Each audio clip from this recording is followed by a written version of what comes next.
Qu'est-ce que le projet Wikim t'a apporté en tant que formatrice par rapport à tes pratiques pédagogiques? Je pense une plus grande conscience de la liberté que l'on peut avoir sur une séance de travail. La liberté déjà de saisir un des outils ou un des axes de travail, que ce soit culturel, linguistique ou informatique. Donc la liberté de t'emparer, de s'emparer de ces trois outils et d'axer la séance plus sur l'un ou l'autre en fonction des stagiaires qui sont présents et aussi du thème qui peut être choisi. Donc je pense que moi j'ai été assez à l'aise avec le programme pour cette raison-là, une grande liberté au cours de la séance, mais aussi dans la préparation. Et du coup, peut-être une plus grande sensibilité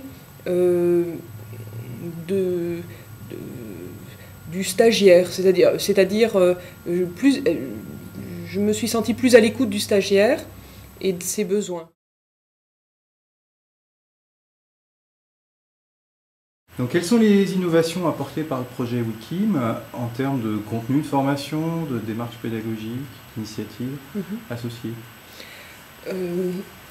Je crois que le fait de travailler les trois axes informatique, linguistique, culture, prise en compte de la culture, vraiment ces trois aspects-là sont pour moi la principale innovation. On peut travailler ensemble ces trois choses, ces trois objectifs.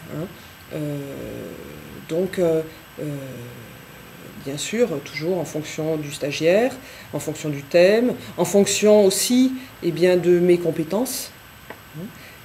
Si je suis plus apte à transmettre des connaissances en informatique, je vais peut-être être un petit peu plus sensible à tout l'aspect technologique, mais aussi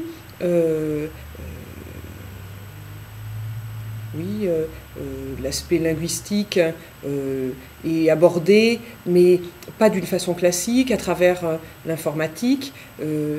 Du coup, on a un aspect très ludique qui peut être mis en place, beaucoup plus ludique. Pour bon nombre de migrants, l'outil informatique, c'est un outil très valorisant. Pour des femmes qui parfois sont limitées dans leur autonomie quotidienne, qui par exemple ne peuvent pas payer les courses parce qu'elles n'ont pas accès au porte-monnaie, tout simplement parfois c'est le mari qui porte le porte-monnaie, d'un seul coup elles ont accès à un outil qui est de la nouvelle technologie, un outil qu'on voit dans les magasins, que l'on voit à la télé, que l'on voit utilisé par des personnes instruites, par des personnes qui ont des responsabilités. Et moi, j'ai trouvé que ça, pour bon nombre de stagiaires, c'est très important. C'est vraiment une façon de s'intégrer et d'être valorisé et d'avoir envie de venir sur la séance. Et épanouissant à la maison, cette femme peut rentrer et si son enfant lui dit « je voudrais surfer », elle peut aussi montrer quelque chose. Qu'est-ce que le projet a apporté à chacun, que ce soit les formateurs ou les migrants, en termes de connaissance des autres cultures? Alors, comme on essaie de travailler à la fois sur la culture du migrant et la culture française, tous ces échanges-là permettent de vraiment prendre en compte la culture d'origine, de la valoriser.